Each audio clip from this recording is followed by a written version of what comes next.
Hello दोस्तों, मैं लवलेश श्रीवास फिर से एक बार लवलेश मैथ से मैं आपका स्वागत करता हूं।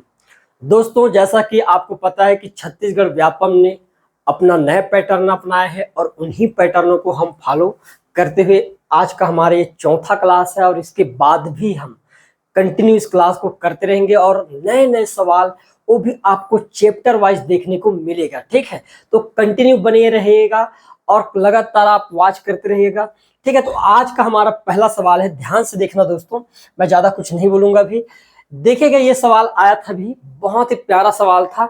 ये वही पैटर्न है जो व्यापम ने बार बार अपने आप को दोहरा रहा है और आने वाले जितने भी एग्जाम हैं उन सभी एग्जामों में भी आपको यही पैटर्न देखने को मिलेगा। अब सवाल ये था कि दो समद्विबाहु त्रिभुजों के कोण बराबर है। अब भाई, जितने भी समद्विबाहु त्रिभुज होते हैं उनके कोण तो बराबर होते ही हैं, है ना। उनका क्षेत्रफल 16 और 25 के अनुपात में है, तो उनके समरूपी ऊंचाइयों का अनुपात ज्ञात करने के लिए निम्नलिखित को सही क्रम में चुनकर आपको क्या करना था, बताना। मेरे दोस्तों, हमेशा एक चीज याद रखना, वो कहते हैं ना खुदा से होता है ना फकीर से, और ना किस्मत से होता है और ना लकीर से, जो तुम चाहो और वो ना मिले तो समझ लेना कुछ और अच्छा लिखा है भगवान ने आपके तकदीर में। और इसी मोटिवेशन के साथ हम आगे बढ़ेंगे। ठीक है, डिमोटिवेट बस नहीं होना है भाई, है ना। जब तक सफलता ना मिले तब तक हार नहीं मानना है, हार मानने का कोई मतलब नहीं होता। अब हमारे पास क्या है कि जब आपके पास दो समरूप दे दिया जाए तो आप किन पैटर्नों को फॉलो करोगे यदि हाइट आपको फाइंड आउट करनी है। तो मैंने कहा सबसे पहले तो भाई हम उनकी संगत भुजाओं के क्या करेंगे, ज्ञात करेंगे ना भाई। तो हम क्या करेंगे, एन सबसे बड़ा फैक्टर था कि दो समरूप त्रिभुजों के क्षेत्रफल का अनुपात उनके संगत भुजाओं के अनुपात के वर्ग के बराबर होता है, ये हमको पता होना चाहिए। ठीक है, क्या दूसरा होना चाहिए कि भाई यदि ए के बराबर, ये तो दिया हुआ है, ये तो लास्ट स्टेज है, हमको पता चल गया कि ये संगत भुजा के क्षेत्रफल का अनुपात है, उनके हाइट का अनुपात ये होगा। क्लियर है। फिर दूसरा दिया गया था, यदि ट्राइंगल एबीसी और ट्राइंगल पीक्यूआर समान कोण वाले दो समद्विबाहु त्रिभुज है तो ट्राइंगल एबीसी सिमिलर हो जाएगा ट्राइंगल पीक्यूआर के। फिर बोला गया कि एंगल बी और एंगल क्यू आपस में बराबर होगा। क्यों? क्योंकि आपस में ये दोनों ट्राइंगल क्या है, सिमिलर है। यदि ये सिमिलर है तो इसके बने हुए कोण भी क्या होंगे, बराबर होंगे।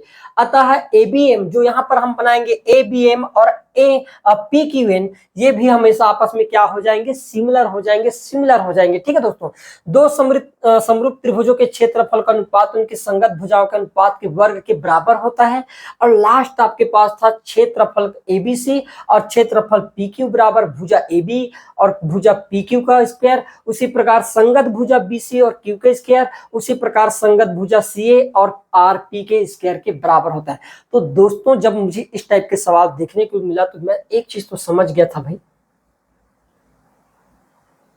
कि यहां पर कुछ हो ना हो लेकिन एक चीज जरूर होगा, और वो क्या होगा मैं बता रहा हूं, ध्यान समझना मेरी बात। ये सवाल था हमारे पास, मैंने क्या कहा, दो ट्राइंगल बना लिया, इस प्रकार से ट्राइंगल बना लिया। ठीक है भाई, ध्यान समझना, ट्राइंगल ए बी और सी, और एक ट्राइंगल बना लिया मैंने, क्या बना लिया यहाँ पर, तो मैंने कहा पी क्यू और आर। ध्यान समझना मेरी बात, इनके दोनों के हाइट मुझे फाइंड आउट करने थे, ये वाला हाइट और ये वाला हाइट फाइंड आउट करने थे। ये एम पॉइंट था और ये था मेरे लिए एन। ठीक है, मैं देखकर समझ गया था कि ये ट्रायंगल आपस में क्या है, सिमिलर है। क्यों सिमिलर है? क्योंकि यदि दोनों समद्विबाहु त्रिभुज है तो ये ट्रायंगल क्या होंगे, सिमिलर तो होंगे। तो सबसे पहले हम क्या करेंगे भाई, एन लगाएंगे। दो समरूप त्रिभुजों के क्षेत्रफल का अनुपात उनकी संगत भुजाओं के वर्ग के अनुपात के क्या होता है, बराबर होता है। तो ये पहला पॉइंट होना चाहिए। फिर दूसरा क्या आ जाएगा, तो हम कहेंगे दूसरा नंबर में आना चाहिए कि भाई ट्रायंगल एबीसी और ट्रायंगल पीक्यूआर आपस में समान कोण बना रहे हैं, समद्विबाहु त्रिभुज है। इसका मतलब ट्रायंगल एबीसी और ट्रायंगल पीक्यूआर यहाँ पर क्या हो जाएंगे, ट्रायंगल एबीसी सिमिलर हो जाएगा ट्रायंगल किसके, ट्रायंगल पी क्यू आर के। ये हम सबसे पहले ये बना लिए, फिर इसके बाद ये डिजाइन कर लिया। अब ध्यान से देखो, यहाँ पर सिमिलर क्यों हुआ, मान लो यहाँ पर देखो ये 90 डिग्री का कोण है भाई, एक कोण को मान लिया मैंने यहाँ पर अल्फा, तो ये वाला कोण कितने डिग्री का हो जाएगा, तो आप कहोगे 90 माइनस फिर तो अल्फा होगा, कितना होगा 90 डिग्री माइनस अल्फा हो जाएगा। उसी प्रकार ये 90 डिग्री का कोण है, है भाई। यदि मैंने कहा कि ये वाला एंगल आपके पास अल्फा है तो ये वाला एंगल कितने के बराबर होगा, तो आप कहोगे 90 डिग्री माइनस अल्फा के बराबर।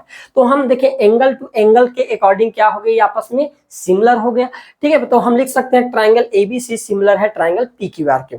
फिर बोला गया है कि यहाँ पर फिर हम बोलेंगे उसके बाद ये वाला कि भाई एंगल बी और एंगल क्यू भी बराबर होंगे। यदि मान लो ये आपके पास कोण बी जो है आपके पास सिमिलर हो जाएगा, क्या किसके, ट्राइंगल आपके या बराबर हो जाएंगे। मैं ये कहूंगा कि कोण बराबर ही होंगे, बराबर कोण किसके, ये वाले कोण के, क्योंकि ये 90 माइनस अल्फा है तो ये वाला कोण भी कितना हो गया, तो मैंने कहा 90 डिग्री माइनस अल्फा के बराबर हो गया। तो यहाँ पर हम देख पाएंगे कि ट्राइंगल एबीएम, ट्राइंगल एबीएम ये भी आपस में क्या हो गया, सिमिलर हो गया ट्राइंगल पीक्यूएन के। क्या हो जाएंगे, ट्राइंगल पीक्यूएन के, ये क्या हो जाएगा, आपस में सिमिलर हो गया। तो ये आपके पास थर्ड स्टेप हो जाएगा। उसके बाद हम डायरेक्ट ये वाला फार्मूला लगा देंगे क्षेत्रफल का।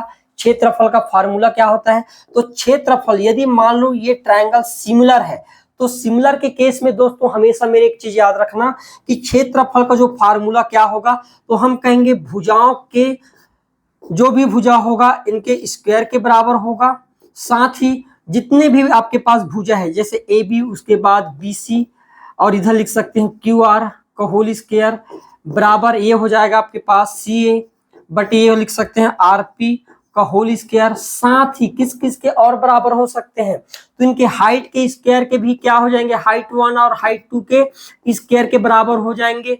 एंगल बाई सेक्टर जो भी होंगे, एंगल बाई सेक्टर के होल स्क्वायर के बराबर होंगे। साथ में इन रेडियस और आपके पास इन रेडियस के भी क्या हो जाएंगे, यहाँ पर R1 और R2 के होल स्क्वायर के बराबर भी क्या होता है, ये हो जाता है। और इसके अतिरिक्त मीडियन, जो मीडियन होगा इस मीडियन के भी होल स्क्वायर के क्या हो जाएगा, ये बराबर हो जाएगा। और साथ में और किसके बराबर हो जाएगा, तो सर्कम रेडियस जो होता है आपके पास बड़ा वाला R, इसके भी ये क्या हो जाएगा, होल स्क्वायर के बराबर हो जाता है। यदि ये मान लो क्या हो गया, सिमिलर है, तो सिमिलर के केस में भुजाओं के वर्ग के समानुपाती होता है। जितने भी भुजाएं हैं हाइट के वर्ग के समानुपाती, एंगल बाई सेक्टर के वर्ग के समानुपाती। साथ में इन बातों को हमेशा याद रखना है ना। और आगे जब हम जियोमेट्री पढ़ेंगे तो कंप्लीटली देखेंगे, किसी भी चीज को हम छोड़ने वाले नहीं है। आपके एग्जाम में एक नंबर कटने नहीं दूंगा, इतना मान लो आप, ठीक है। मैंने क्या बताया, angle by sector, in radius, circum radius, mid point, है ना, जिसको हम क्या बोलते हैं मीडियन, इन सब के वर्ग के समानुपाती क्या हो जाता है, ये क्षेत्रफल हो जाता है। तो ये हमारे पास, और लास्ट में हम क्या करेंगे, क्षेत्रफल ये फार्मूला लगाकर क्या कर लेंगे, फाइंड आउट कर लेंगे। तो हमने क्या देखे यहाँ पर, सबसे पहले भाई ये होगा आपके पास, पहचान कर लेंगे। उसके बाद ये वाला लगा देंगे, क्या ये वाला लगाएंगे दूसरा नंबर पर, ये तीसरा नंबर पर, और ये चौथा, और लास्ट में क्या हो जाएगा हमारे पास पांचवा। तो एक ही ऑप्शन था दोस्तों यहाँ पर, सबसे पहले एन फिर L, N L. Option number जो सी है दोस्तों ये हमारा यहाँ पर क्या हो जाता, करेक्ट आंसर हो जाता। आगे बढ़ते हैं, देखो अगला सवाल। फिर नीचे दिए गए अभिकथन एस और कारण आर के लिए सही विकल्प का चयन करें। ये भी आपके सवाल में पूछा गया, एग्जाम में पूछा हुआ सवाल है, मैं कोई रैंडमली नहीं उठा रहा हूं। जैसा सवाल पूछ रहा है वैसे यदि हम सवाल आज के जनरेशन में डील नहीं करेंगे तो ये मान लो कि जमाने के साथ आप बीट हो गए, आप पिछड़ गए। यदि आपको जमाने के साथ चलना है तो ऐसे तथ्यों को भी आपको छोड़ना नहीं है, इग्नोर तो करना नहीं है। रैखिक समीकरण का सवाल था ये। यहाँ पर दिया गया 3x माइनस 4y बराबर है और 6x माइनस 8y बराबर 48 का निकाय का कोई हल नहीं है। कारण क्या दिया गया है, यदि a1 अपान a2 बराबर b1 upon 2 equal not c1 upon c2। मेरे दोस्तों कोई हल नहीं होगा। ये कब पॉसिबल होगा कि जब रेखा क्या हो जाए, समांतर हो जाए। दो रेखा यदि मैं कहूं कि समांतर हो जाए, तो मैंने कहा कि एक रेखा मैंने बना दिया, ये आपके पास x और y है ना। तो x y में हमने क्या देख लिया, यहाँ पर पहला दिया गया है कि भाई 3x माइनस 4y की वैल्यू किसके बराबर है, मैंने कहा 12 के बराबर ही है मेरे पास समीकरण। पहला ध्यान समझना मेरी बात। फिर मैंने दूसरा देख लिया ये 6x और 8y वाला। दूसरा सरल रेखा की बात करूं मैं, दूसरा सरल रेखा पहला है, दूसरा रेखा जो होगा ये होगा आपके पास, यहाँ पर भी मैंने दे दिया x और y। अब मैंने कहा ये हो गया आपके पास 6x माइनस 8y की वैल्यू किसके बराबर है, 48। ये मेरे पास समीकरण क्या है दोस्तों, दूसरा है। आप ही देखकर बताओ इस डेटा को। भाई मैं एक चीज तो कह सकता था क्या यहाँ पर, यदि मैं कहूं कि 3x का दुगना क्या होता है 6x, 4y का दुगुना क्या 8y नहीं होता, तो क्या 12 का दुगुना 48 होता कि नहीं? आप कहते भाई होता। यदि होता दोस्तों, ऐसा पॉसिबल होता तो इसके अनंत हल निकल सकते थे। कितने हल निकल सकते थे? इन्फिनिट। मैं चाहता तो फिर इसको 6 दूनी 12, 8 दूनी 16, और इधर मैं इसको 12 दूनी 24, 24 दूनी 48 कर सकता था, लेकिन किए क्या? नहीं। हम क्या देखे कि भाई ये 3x 4y 12 की वैल्यू जो है, ये यदि मान लो पहला है तो मैंने कहा 3 का दुगुना 6 हुआ भाई, 4 का दुगुना 8 हुआ, तो यहाँ पर 12 का दुगुना 24 होना था, तो इसके अनंत हल निकल सकते थे। लेकिन 12 का दुगुना 24 के बजाय क्या दिया है? 48। इसका मतलब इसका कोई हल नहीं होगा। क्या होगा? इसका कोई हल नहीं होगा। अभिकथन एकदम सत्य है। ये रेखा आपस में कैसे है? समानांतर है, और दो समानांतर रेखा कभी एक दूसरे को आपस में नहीं काटते, इसलिए इनको कोई हल नहीं निकाला जा सकता। क्लियर है? ये रेखा मैं कैसी भी बनाऊं, इन दोनों रेखाएं आपस में नहीं काटेंगे। दूसरा आपको मैं बता दूं, और जब दोनों आपस में नहीं काटेंगे तो एक ही चीज बनता है रीजन में कि a1/a2 इक्वल b1/b2 और इक्वल नॉट c1/c2 जो होता है, इसका सबसे सटीक कारण है ये होता है आपके पास एक दूसरे को ना काटने के, तो इसके कारण भी एकदम क्या है? सटीक है। यदि मान लो मैं ये कहता कि यहीं पर मान लो इस सवाल में ये दे दिया गया है, पहले तो मैं बता देता हूं कि भाई इसके कथन और कारण दोनों सत्य है, और इस कारण जो है इसके कथन की सही पुष्टि करता है, तो आपका पहला करेक्ट जो होगा ए ऑप्शन, ये आपका क्या हो जाएगा दोस्तों? करेक्ट आंसर होगा। इसके अतिरिक्त आपको जानने के लिए और क्या इंपॉर्टेंट चीज है यहाँ पर, यदि मैं कहूं, यदि मैं रेखाओं की बात कर रहा हूं, तो मैं एक चीज तो कह सकता हूं ना भाई, ध्यान समझना मेरी बातों को। यदि मैं ये कहूं कि मान लो एक रेखा दिया गया है, मैंने कहा 2x + 5y है, ठीक है, बराबर मैंने कहा 10 है भाई, ठीक है। फिर मैंने कहा कि 4x + 10y की वैल्यू जो है ये मेरे पास 20 है। कितने हैं? 20 है, ठीक है भाई। अब आपके माइंड में एक चीज तो आ रहा होगा कि मैंने एक चीज तो समझ गया यहाँ पर कि भाई ये 2 का दुगुना है 4, ये 5 का दुगुना है 10, और ये 10 का दुगुना क्या है? 20। यदि ये समीकरण पहला है मेरे पास, ये समीकरण मेरे पास दूसरा है, तो मैं ये कह सकता हूँ कि इसके तो मैं अनंत हल निकाल सकता हूँ। क्या मैं ये नहीं कर सकता था क्या यहाँ पर कि भाई 2 का 3 गुना करके मैं 6x, मैंने कहा 5 का 3 गुना करके आपके पास 15y, ठीक है। उसी प्रकार मैं 10 का 3 गुना करके 30 कर सकता था। इस कारण से इसके अनंत हल निकलेंगे, और ये ऐसी रेखा है जो एक दूसरे के ऊपर संपाती होते हैं। ये आपके पास पहला रेखा, दूसरा रेखा इसी के ऊपर रहेगा इस प्रकार से, तो इस प्रकार की रेखा का अनंत हल निकलता है। क्या निकलेगा? अनंत हल निकलता है। और इसको दर्शाते कैसे हैं? a1/a2 बराबर b1/b2, और इस यहाँ पर जितने भी आएंगे आगे ये डाटा उसी प्रकार बढ़ सकता है d1/d2। इस प्रकार से लगातार चलते रहेगा, और ये होता है आपके पास अनंत हल के लिए। लेकिन सवाल में दिया गया था कोई हल नहीं होगा, और यही हमारा करेक्ट क्या होता? आंसर होता। आए भाई समझ में? ठीक, आगे बढ़ते हैं। देखो अगला सवाल फिर। गणित में ऊंचाई और दूरी के प्रश्नों को हल करने का सही क्रम ज्ञात कीजिए। ये हाइट एंड डिस्टेंस सवाल आ गया था। आज तक व्यापम ने ट्रिग्नोमेट्री को अपने सिलेबस में शामिल नहीं किया था दोस्तों, लेकिन 2025 में जितने भी पहले जो पेपर हुए हैं उनमें आपको ट्रिग्नोमेट्री के भी सवाल देखने को मिल रहा है। तो आप ट्रिग्नोमेट्री को इग्नोर नहीं करें, है ना, तो ही ज्यादा बेहतर है। आप ध्यान समझना कि मान लो मुझे क्या करना है, गणित में ऊंचाई और दूरी के प्रश्न को हल करना है, तो हल करने के लिए किन किन स्टेपों को मुझे अपनाना पड़ेगा, ये आपसे सवाल पूछना चाहा। ध्यान समझना। मैंने कहा भाई यदि मान लो ये सवाल सही है, तो मैंने कहा सबसे पहले तो समीकरण सेट कर ज्ञात करेंगे। ऐसा नहीं है, पहला दिया है समकोण त्रिभुज की पहचान करेंगे, स्थिति का प्रतिनिधित्व करने वाला एक आलेख बनाए, परिणाम की व्याख्या करें, उपयुक्त त्रिकोणमिति अनुपात चुने, और समीकरण को सेट कर अज्ञात राशियों को ज्ञात करें। तो मैं दोस्तों जब भी इस प्रकार के डील होगा, इस प्रकार के सवाल होगा और उसको सेट करना रहेगा, तो मैं क्या कहूंगा, सबसे पहले भाई मैं यही मेरे माइंड में आएगा कि एक ऐसा प्रतिबिंबित आकृति बना दूं जो इसका प्रतिनिधित्व करे।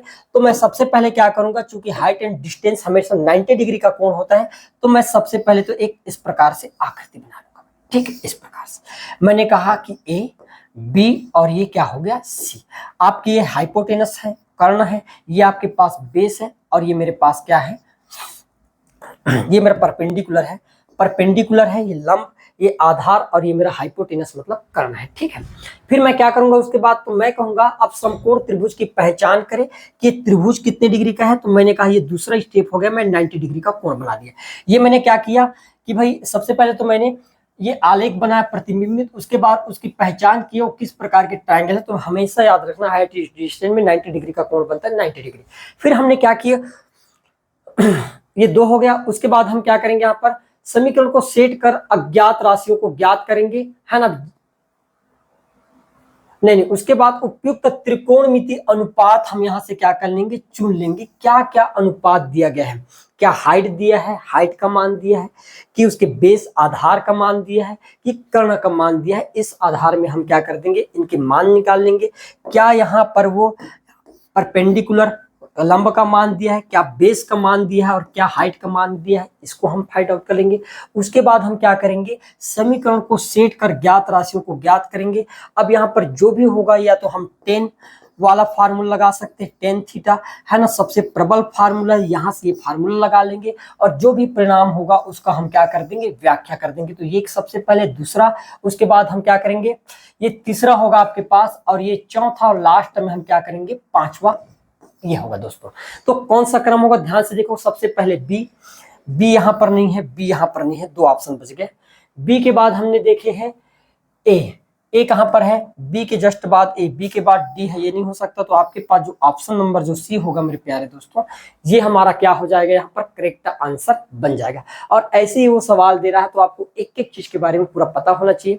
और हम आगे जितने भी सवाल होंगे, मैं पहले बोल दे रहा हूँ कि हम चैप्टर वाइज देखेंगे। जैसे कोई भी एक चैप्टर है, तो वहां से मैं 40 से 50 पॉसिबल इस प्रकार के जो सवाल बना सकता है व्यापम, वैसे हूबहू सवाल आपके सामने रखूंगा, ताकि आपको किसी भी एग्जाम में किसी भी प्रकार की कोई दिक्कत ना हो।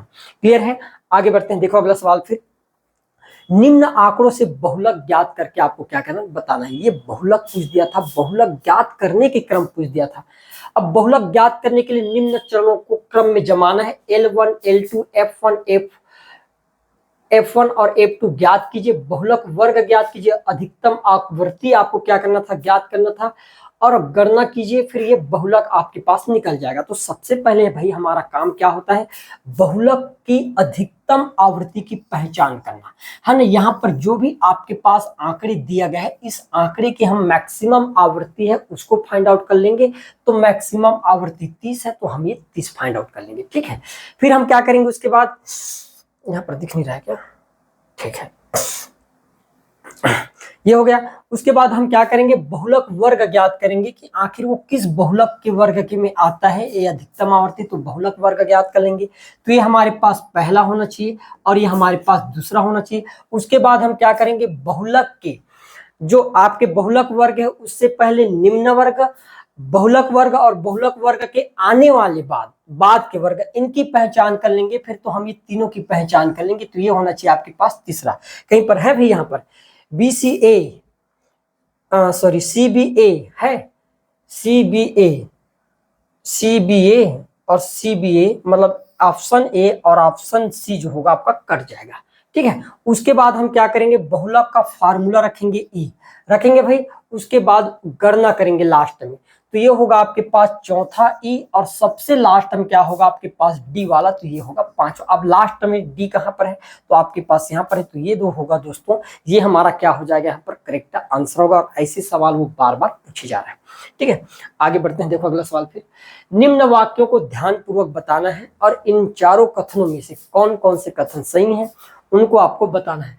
पहला दिया गया था, प्रथम n प्राकृतिक संख्याओं का योग क्या n+1 के बराबर होता है। पहले प्राकृतिक संख्याओं का आपको याद ना रहे, मान लो फार्मूला, तो आप क्या करोगे, मैं तो ये कर लेता कि भाई मान लो मेरे पास, मुझे फार्मूला पता ही नहीं है, तो मैं मान लेता 3 संख्या मान लेता, पहला, ये दूसरा, और ये 3 प्राकृतिक संख्या है भाई। यदि 3 प्राकृतिक संख्या का निकलेगा, मतलब अनंत प्राकृतिक संख्या का भी निकाल सकता, तो मैं यही कर देता कि भाई 1 + 2 + 3 जोड़ने पर कितना हो गया। तो आप कहोगे 3 2 5 और 1 6 होना चाहिए। 3 जो है मैक्सिमम जो है, ये n की वैल्यू है। अब n का मान रखता हूं, n की वैल्यू कितना, 3, और ये हो जाएगा 3 प्लस, मतलब n की मान कितना रखेंगे भाई, हम यहां पर रख देंगे n का मान 3 + 1 डिवाइड बाय कितना कर देंगे, 2। तो ये 3 और 1 कितना हो गया, 4, और भागित 2। तो 3 चौके 12, और 12 को 2 से भाग देंगे तो कितना आएगा, 6। यहाँ पर भी 6 आ रहा था, यहाँ पर भी 6, मतलब ये जो है ऑप्शन आपके पास क्या है, सही है। प्रथम n सम संख्याओं का योग क्या, n अपान n ब्रैकेट n+1 के बराबर होता है। n सम संख्याओं का मैं दो ही सम संख्या ले लेता हूँ, ज्यादा लेने की जरूरत में। पहला सम संख्या और दूसरा सम संख्या का जोड़ कितना हुआ जोड़कर देखने पर, तो मैंने कहा 2 और 4 को जोड़ने पर हो गया भाई 6 हुआ। अब मान लो फार्मूला में रखेंगे तो n की वैल्यू क्या है यहाँ पर, तो आप कहोगे n की वैल्यू तो 2 है ना, दो संख्या ना हमारे पास दो संख्या, तो याद रखना n आपके पास दूसरा पद है तो n की वैल्यू किसके बराबर होगा 2। अब फार्मूला में मान रखेंगे n+1, n का मान तो 2 है, कितने पद है 2 पद है, तो मैंने कहा n की वैल्यू मैं यहाँ पर 2 रख देता हूँ। 2 गुणित 2 और 1 कितना होगा 3, गुणा जोड़ने पर कितना हो गया, गुणा करने पर 2 3 6, ये भी आपके पास सही है, आपके केज भी क्या हो गया करेक्ट हो गया। प्रथम n विषम संख्याओं का योग क्या n+1 के वर्ग के बराबर, मैं दो विषम संख्या ले लेता हूं 1 और 3, ठीक है 1 और 3, और बोला क्या है विषम संख्याओं का जो योग होता है वो n+1 होता है, इन दोनों को जोड़कर देखा तो हो गया 4। यहाँ पर n की वैल्यू 2 पद है तो मैं 2 रख दिया, मैं रखूंगा n का मान 2 और 2 में 1 जोड़कर इसका क्या कर दूंगा स्क्वायर, तो 2 और 1 3 हो गया, और 3 का स्क्वायर करने पर 9 होता है। दोस्तों ये गलत है। दरअसल प्रथम n विषम संख्याओं के योग का जो फार्मूला होता है वो n का स्क्वायर होता है, n+1 का स्क्वायर नहीं होता। फिर प्रथम n प्राकृतिक संख्याओं के घनों का योग का फार्मूला क्या n+1/2 होता है कि नहीं होता, ये प्रथम n प्राकृतिक संख्या। अब मान लो आपको पता भी नहीं है तो मैंने कहा मैं दो प्राकृतिक संख्या ले लेता हूं, 1 और ये 2। अब 1 का घन 1 और 2 का घन 8 जोड़कर देखेंगे तो कितना होना चाहिए 9। क्या ये फार्मूला में फिट बैठता है, तो आप कहोगे n की वैल्यू तो 2 है। अब मैं पुट करके देख लेता हूं यहाँ पर कि भाई 2 + 1 का बटे 2 का होल स्क्वायर, तो आप कहोगे 2 और 1 3 का वर्ग कितना हो गया आपके पास 9, ठीक है। और ये कितना हो जाएगा आपके पास 2 का वर्ग 4 ही होगा ना भाई, 4 ही हो जाएगा, 4 हो जाएगा। 2 का वर्ग कितना हो जाएगा 4, तो ये भी आपके पास फार्मूला ठीक नहीं है। तो हमेशा याद रखना प्राकृतिक संख्याओं के घनों का योग का फार्मूला क्या होता है n+1 डिवाइड बाई 2 का क्या होता है ये होल स्क्वायर के बराबर होता है, तो ये भी आपके पास गलत हो गया। तो कौन कौन से कथन सत्य है, तो मैंने कहा J और M, केवल J और M। यहाँ पर आपके पास J और K क्या है, ये कहीं मैं गड़बड़ तो नहीं बता दिया। प्रथम n प्राकृतिक संख्याओं के घनों का योग का फार्मूला क्या होगा, तो यहाँ पर 2 पद था है ना, 2 में 1 जोड़ दिए 3 और 3 का वर्ग 9, ठीक है। तो ऐसे में भी आना चाहिए, फिर वहां पर क्यों ऐसे जा रहा है, यहां पर रखेंगे 2 और ये हो जाएगा आपके पास कितना, 1 मिनट वहां पर रख देता हूं मैं 2 और ये 3 डिवाइड बाई 2 का होल स्क्वायर, ये आपस में कट जाएगा तो क्या बच गया 9। ये एकदम सटीक फार्मूला है, ये गलत है, तो इसका करेक्ट आंसर क्या होना था, K और J और K ही क्या है आपस में सही है। J और K ऑप्शन नंबर जो A होगा दोस्तों, ये हमारा यहाँ पर क्या होगा करेक्ट आंसर हो जाएगा। आए समझ में, आगे बढ़ते हैं। देखो अगला सवाल, फिर त्रिकोणमितीय अनुपातों का मान आपको ज्ञात करना है। यहाँ पर आपको अलग अलग मान दे दिया गया था। एक साइन थीटा, साइन 60 डिग्री की वैल्यू कितने के बराबर होता है दोस्तों, तो मुझे पता है कि √3/2 के बराबर होता है।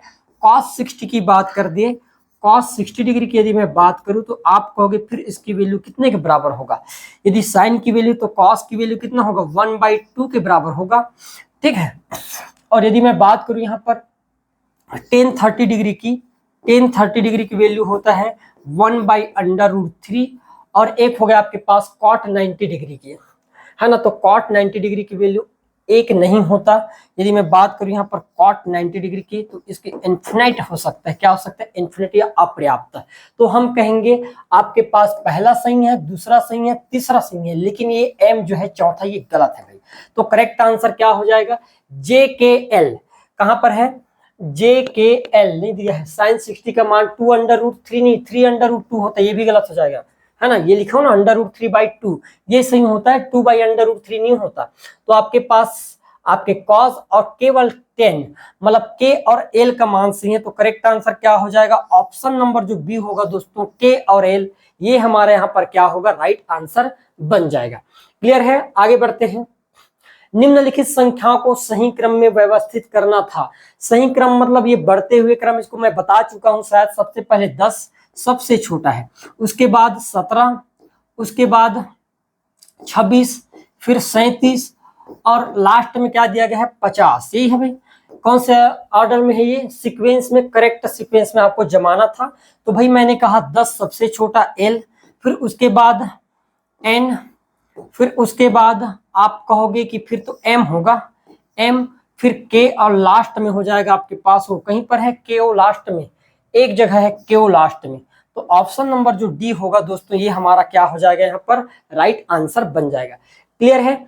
आगे बढ़ते हैं। देखो अगला सवाल, ये भी आपके पास सवाल है जो आपके कल बताया था, इसको कमेंट बॉक्स में बताइएगा क्या होगा इसका आंसर। ठीक है, कमेंट में आपके लिए होमवर्क है। देखिएगा अगला सवाल फिर। अब देखो ये सवाल पूछ दिया गया था अभी जो आपके एग्जाम हुआ था रिसेंट में, इस एग्जाम में इस फार्मूला के नक्शा कदम को बदल बदल कर आपसे पूछा गया। साधारण ब्याज का फार्मूला क्या होता है? तो आप सभी को पता है कि सिंपल इंटरेस्ट का जो फार्मूला है भाई मेरे पास, सिंपल इंटरेस्ट का एसआई का वो क्या होता है? मूलधन गुणित दर गुणित समय बटे क्या होता है दोस्तों? 100 होता है भाई। ठीक है, ये तो आपके पास सही है जी। ठीक है, PRT बटे 100। ठीक है, फिर मुझे क्या निकालना था? P निकालना था। तो मैंने कहा कि मान लो ये 100 का पक्षांतर कर दिया जाए, P को इधर रख दिया जाए, तो P बराबर क्या हो जाएगा? तो हमको पता है कि SI गुणित 100 बटे क्या होता है? RT। ये भी आपके पास सही था। उसके बाद R निकालना था, तो R निकालने के लिए अब हर बार SI ही ऊपर रहेगा, SI इंटू मतलब साधारण ब्याज ऊपर रहेगा, और जो चीज नहीं लिखना है, जो चीज ज्ञात करना है उसको छोड़कर बाकी को नीचे में लिख देंगे। तो इस बार PT रहेगा। यहाँ पर भी ये भी आपके पास सही था। लास्ट वाला भी PR। अब चूंकि आपको टाइम निकालना था तो भी हम साधारण ब्याज इंटू 100 बटे अब हम क्या लिख देते? PR लिख देते। तो आपके पास पांचों के चारों कथन एकदम सटीक था, सही था। तो ऑप्शन क्या हो जाता? डी जो ऑप्शन होता दोस्तों, ये हमारा यहाँ पर क्या हो जाता? करेक्ट आंसर बन जाता। और ऐसी सवाल करना है आपको। क्लियर है? आगे बढ़ते हैं। ये सवाल आया था, निम्नलिखित में से कौन सा सत्य है वो बताना है भाई आपको। क्या 30 का 40% 12 होता है? मैंने कहा भाई पहला दिया गया है 30 का कितना? 40%। परसेंट 40 और परसेंट का होता है नीचे में 100 होता है भाई। मैंने कहा परसेंट का क्या होता है? जब भी आपके पास परसेंट होता है तो परसेंट का नीचे में क्या लिख देते हैं? 100। इन दो जीरो से मैंने इन दो जीरो को काट दिया, 3 और 4 का आपस में गुणा किया तो 12। भाई यहाँ पर 30 का 40% 12 के बराबर है, ये सही है। फिर दूसरा दिया गया है 50 का 60%। भाई एक चीज बताओ, 50 का मुझे क्या निकालना था? 60, और परसेंट का नीचे में क्या लिख देते हैं? 100 लिख देते हैं। इन दो जीरो से मैंने दो जीरो काट दिया, 5 और 6 का गुणा करूंगा तो 5 6 के कितना होगा? 30 भाई है। या मैं ये कह सकता था कि 50 का 60% 30 के बराबर है, ये भी सही है। 60 का 100%, मेरे दोस्तों हमेशा याद रखना, 60 का 100 और परसेंट का फिर हम नीचे में 100 लिखेंगे तो आप देख पाओगे कि 100 से 100 कैंसिल। तो 60 का 100% भाई 60 ही होना था। कितना होना था? 60, लेकिन यहाँ पर दिया कितना है? 100, इसलिए एल क्या हो गया? गलत हो गया। 8 का 10% 1 के बराबर होगा। मैंने कहा 8 का 10 और परसेंट का नीचे में लिख देंगे 100, तो आप कहोगे 1 0 से 1 0। अब ये 8 को 10 काटेगा तो कितने बार में काटेगा? तो आप कहोगे भाई 0.8 बार में। लेकिन यहाँ पर कितना दिया है? 1 दिया। आप अप्रोक्सीमेट मत लेना, है ना, इतना नहीं है आपके पास चांसेस कि अप्रोक्सीमेट ले लिया जाए। ठीक है, वो आपका काम नहीं अप्रोक्सीमेट लेना। ठीक है, तो हमारा कौन सा कहीं सही है? जे और केवल के ऑप्शन नंबर जो पहला होगा दोस्तों, ये हमारा क्या होगा? करेक्ट आंसर होगा, है ना। आपका काम थोड़ी है अप्रोक्सीमेट कुछ भी ले लो, है ना। जहां पर लेना होता है वहां तो लेते नहीं है अप्रोक्सीमेट। ठीक है, आगे बढ़ते हैं। ये जो सवाल पूछा गया, इस सवाल में पूछ दिया गया कि डायरेक्ट आपको क्या पूछ दिया गया? उनके फार्मूला बेसिक चीज को पूछ दिया कि भाई लागत मूल्य क्या होता है, सीपी क्या होता है। ठीक है, मैंने कहा लागत मूल्य उस मूल्य को कहेंगे जिस मूल्य पर हम किसी सामान को खरीदते हैं, है ना। आपने कोई सामान खरीदे तो वो आपके लिए लागत मूल्य होगा, कॉस्ट प्राइस होगा। क्या लिख सकते हैं? लागत मूल्य को क्या लिखा है? क्रय मूल्य। यहाँ पर वह मूल्य जिस पर कोई वस्तु खरीदी जाती है। भाई मैंने कहा पहला का तीसरा कहाँ है? पहला का तीसरा यहाँ पर है, पहला का तीसरा यहाँ पर है, ये दोनों आपस में गलत हो जाएंगे। ठीक है, फिर बोला गया विक्रय मूल्य क्या होता है? कि भाई जिस प्राइस पर आप किसी सामान को बेचते हो। मैंने 100 के सामान को 200 में बेच डाला, ये जो 200 में बेचा ये मेरे लिए क्या था, विक्रय मूल्य था, मैंने तो बेच दिया। तो मैं कह सकता हूं वह मूल्य जिस पर कोई वस्तु बेची गई, मतलब बी का पहला होना था, ये आपके पास गलत था। ठीक है, लाभ क्या होता है, लाभ कब होता सकता है किसी व्यक्ति को, मैंने कहा लाभ तभी पॉसिबल होगा दोस्तों जब आप कम में खरीदोगे और उसको ज्यादा कीमत पर बेचोगे, तब जाकर आपको क्या होगा, लाभ होगा, है ना। 100 में खरीदा 200 में बेच दिया तो मैं कह सकता हूं कि मुझे 100 का लाभ हुआ। ठीक है, तो ये लिख सकते हैं कि यहां पर दिया गया लाभ कब हो सकता है। प्रॉफिट की यदि मैं बात करूं तो प्रॉफिट आपको मिलेगा कब, तो मैंने कहा तो प्रॉफिट तभी मिल सकता है जब एसपी ज्यादा होगा किससे, सीपी से। मतलब मैं 100 के सामान को यदि मान लो 150 में भी बेचता हूं तो मैं कह सकता हूं कि मुझे 50 रुपए का तो लाभ मिलना ही है, तो ये होगा लाभ। एक होता है आपके पास लॉस, हानि की बात कर दूं, हानि कब होगा भाई, मैं कम ज्यादा के सामान को कम में बेचूंगा, मतलब अब सीपी ज्यादा हो जाएगा एसपी से, मतलब मैं 100 के सामान को 85 रुपए पर बेच दिया, कितने पर, 50 में, तो भाई 50 का घाटा हो गया। तो इस प्रकार से सवाल पूछा गया था। तो हमारा करेक्ट आंसर क्या होता दोस्तों, ऑप्शन नंबर जो पहला था ये हमारा यहाँ पर क्या है, करेक्ट आंसर है। क्लियर है, आगे बढ़ो, देखिएगा नेक्स्ट सवाल। फिर 8 किताबों का 20 किताबों से अनुपात पूछा गया था। ये कोई बहुत बड़ी सवाल नहीं था ये, है ना, लेकिन मैक्सिमम लोगों ने क्या गलती कर दी, एक ही ऑप्शन देखकर निपटा दिया। भाई इतना क्या जल्दी है आपको, है ना, इतना काहे निपटा रहे हो आप, इतना ही शौक है। 8 अनुपात कितना है, 20 ये दिया गया है, ध्यान समझना। यदि मैं कहूं कि 8 अनुपात 20 को, मैं ध्यान समझना, सबसे पहले आपके माइंड में आएगा कि मैं 2 से काट दूं तो मेरा काम आसान हो जाएगा। 2 से काट देता हूं तो 2 चौके 8 और 2 दहाम 10, भाई 4 अनुपात 10 बन सकता है, मैंने कहा 4 अनुपात 10 बन सकता है। ठीक है, और एक बार काट कर देखता हूं, एक बार और काटा, मेरा मन मारा नहीं, है ना, मेरा मन संतुष्ट नहीं हो, मैं काटूंगा ही। ठीक है, बेदर्दी से भी 2 से काटेंगे और तो ये 2 बार में, और 2 से काटेंगे तो 5 बार में, तो फिर क्या आएगा, 2 अनुपात 5 आएगा। और कहीं पर आएगा ऑप्शन, आपका जी है 2 अनुपात यहाँ पर भी है, और हम काट सकते हैं क्या, 2 अनुपात 5, आप क्या ही काटोगे उसको, है ना, आप खुद ही कट जाओगे, लेकिन वो नहीं कटेगा। ठीक है, तो यहाँ पर ये गलत है, ये भी गलत है, तो करेक्ट आंसर क्या है, जे और के। तो मैंने कहा भाई केवल जे और के जो होगा दोस्तों ये करेक्ट है। मैक्सिमम लोग क्या किए, एक को काटे 4 10, या तो के को मार दिए या तो केवल जे को मार दिए, है ना। ठीक है, आगे बढ़ते हैं, देखो अगला सवाल। फिर अब दिया गया सुमेलित करके बताना था, एक पहली सूची और एक साइड दूसरी सूची, पहले सूची के वेरिएबल दूसरे सूची में सन्निहित है, ये बताया गया है। एलसीएम 6 20 का आपको बोल दिया जाए कि मैंने कहा कि 6 और 20 का एलसीएम क्या होगा, तो आप कहोगे भाई कि एलसीएम निकालने के लिए मैं ऐसा कर सकता हूं। ठीक है, मैंने 2 से काट दिया 3 बार और ये 10 बार, अब तो कुछ कटेगा नहीं, 3 और 10 अलग अलग है, तो इनका आपस में आपने गुणा करने का सोच लिए, 2 गुणा 3 गुणा 10 ही करोगे ना भाई, तो आप कहेंगे 2 3 6 और 6 दाम 60, इसका एलसीएम कितना आ गया 60, है ना, कोई भी बच्चा बता सकता है कि 60 ही होगा। एचसीएफ की बात करें तो आप बताओ 6 और 20 दोनों का कॉमन क्या है, तो मैंने कहा ये 2, है ना। अब ये 2 के बाद किसी और से नहीं कटेगा, तो इसका एचसीएफ 2 था, ये भी मेरे पास एकदम सही था। फिर मैंने कहा एलसीएम निकालना था 9 और 20 का, तो मैंने कहा 9 और 20 का ही एलसीएम है, 9 और 20 का, तो ये दोनों कटने वाले डाटा नहीं, जब कटने वाला डाटा नहीं तो इन दोनों का आपस में गुणा करते हैं, 9 दूनी 18 और एक 0 का 0, तो क्या हो जाएगा इसका, ये भी सही है। एचसीएफ निकालना था 9 20, तो इन दोनों में कॉमन क्या है, ऐसा कौन सा संख्या है जो 9 को भी काट दे और 20 को, तो आप कहोगे ऐसा तो कोई है नहीं है। ठीक है, ऐसा कोई है नहीं, तो कौन है, एक तो है भाई, एक है, एक 9 को भी काट सकता है और 20 को काट सकता है, भले कटे या ना कटे, लेकिन ट्राई तो कर सकता है, आप लोग ट्राई भी नहीं करते। ठीक है, तो ये भी सही, तो मैं कहूंगा सभी के सभी जो है एकदम सुमेलित है। तो मैं क्या कहूंगा, जहां पर 1 2 3 4 दिखा गया, ये बढ़िया दिखा है, 1 फिर 2 फिर 3 और 4, भाई मेरा करेक्ट आंसर क्या हो जाएगा, ऑप्शन नंबर जो पहला होगा दोस्तों, ये यहाँ पर क्या होगा, मेरा राइट आंसर हो जाएगा। क्लियर है, आगे बढ़िएगा। ये दिया गया था, नीचे दिए गए कथन एस और कारण आर के लिए सही विकल्प आपको चुनकर बताना था।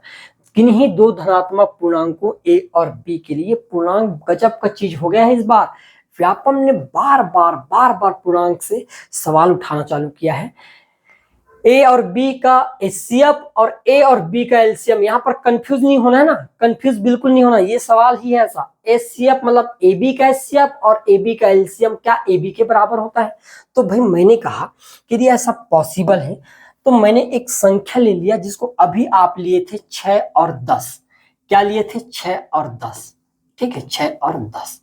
तो मैंने कहा 6 और 10 का सबसे पहले एलसीएम निकाल लिया, तो 2 से भाग दिया, 2 तिया 6, फिर 5 से, फिर है ना भाई, फिर 2 से तो जाएगा नहीं, तो इसके एलसीएम क्या मिलेगा, तो आप कहोगे एलसीएम मिल गया मुझे 2 गुणा 3 गुणा 5, 5 तिया 15, और इसका एलसीएम कितना हो गया, 5 तिया 15। वहां पर मैं गड़बड़ बताया था क्या, 1 मिनट, है ना, 5 तिया 15, 15 दूनी, यहाँ पर 20 था क्या, उस सवाल में 20 था। ठीक है, ये हो गया 30। एलसीएम कितना निकल जाएगा इसका, 30 निकल जाएगा।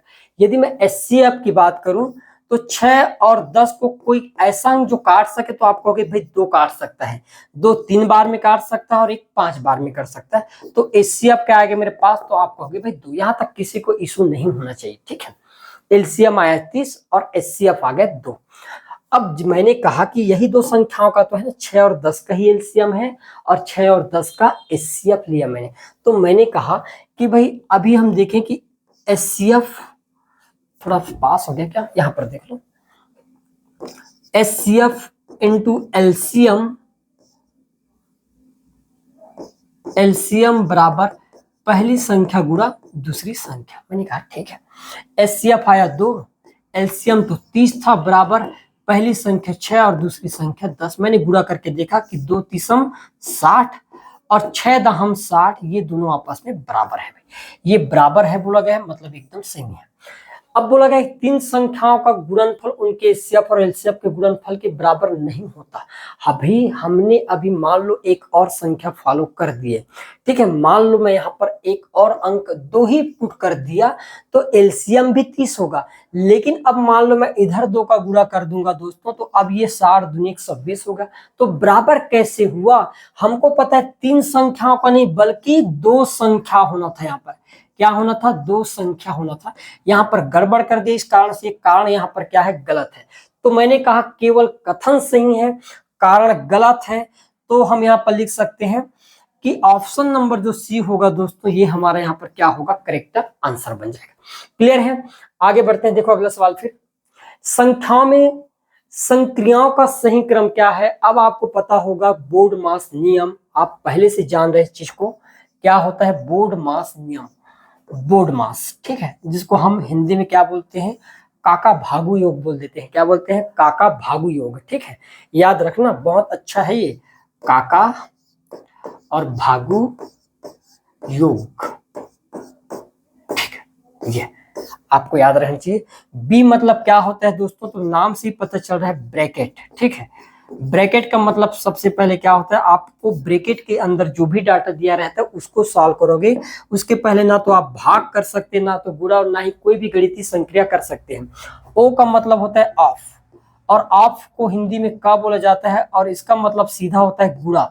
मतलब यदि ऑफ दिखे तो आप बाकी चीजों से पहले, ब्रैकेट को सॉल्व करने के बाद की कंडीशन है ये, हम गुणा करेंगे, चाहे पहले उससे भाग रहे तो भाग को छोड़ देंगे, हम क्या करेंगे, ऑफ मतलब का जो मतलब जो गुणा होता है इसको पहले करेंगे। उसके मतलब डी का मतलब होता है डिवीजन, है ना, डिवीजन मतलब क्या होता है, भाग, उसके बाद हम भाग वाला प्रक्रिया अपनाएंगे। फिर एम का मतलब होता है मल्टीप्लीकेशन, मल्टीप्लीकेशन, ठीक है, मल्टीप्लीकेशन जो भी होगा, है ना, डॉक्टर बन गए हो आज, क्या हो जाएगा, गुणा, उसके बाद क्या करेंगे, गुणा बन करेंगे। ए का मतलब होता है एडिशन, एडिक्शन नहीं, क्या होता है, एडिशन, कुछ भी सुनते हो आप लोग, ठीक है, एडिशन मतलब प्लस। और एस का मतलब होता है सब्सट्रैक्शन, मतलब घटाना। तो भाई सबसे पहले ब्रैकेट खोलेंगे, ब्रैकेट खोलने के बाद हम भाग का प्रक्रिया करेंगे, भाग के बाद गुणा का प्रक्रिया, गुणा के बाद जोड़ का प्रक्रिया, जोड़ के बाद घटाना का प्रक्रिया। तो ये लगभग सभी के सभी सेम है। तो क्या होना चाहिए, जहां पर ए बी सी डी ई दिखाई दे वही आपका करेक्ट आंसर है।